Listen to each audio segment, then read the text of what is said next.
المستشار مرتضى منصور وكلامه عن بطولاته وانجازاته مع نادي الزمالك، يلا بينا نسمعها. يا خالد، الزمالك النهارده البطوله رقم كام في عهدي؟ رقم كام يا خالد؟ كتير كتير.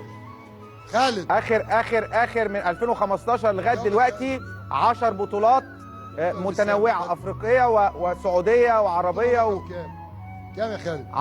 11 بطوله يا ست مشرف، 11 بطوله.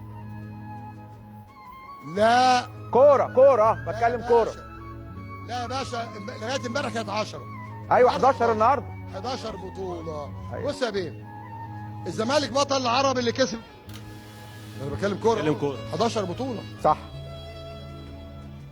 ما انا بقول لك البطوله 11 كابتن خالد. خلاص بتتحارب ومحجوز على النادي وعيال متأجرة تشتمنا 24 ساعة، وقطر والواد ابو سنيد بمخابراته، وكل ده 11 بطولة يا خالد. بص يا خالد، انت بطل العرب لانك كسبت النجم الساحلي بطل العرب. انت بطل افريقيا لانك كسبت مين؟ الترجي بطل افريقيا. انت بطل مصر عشان كسبت الاهلي اللي بيقول لك محدش يكسبه.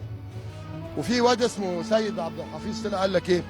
يا جماعه اللي بيخاف من الاهلي ما يلعبوش. وانا بقول له يا ابني تواضع، والنبي تواضع. شوف في فرحتنا دي كلها بنقول يا رب، بنشكرك يا رب وبنحمد ربنا، ده توفيق من ربنا. ولاعيبه رجاله وجهاز فني رجاله، وبطولتين قريتين، بطوله 2 سوبر في اسبوع ب4 ايام. خلاص عشان ده الزمالك يا خالد.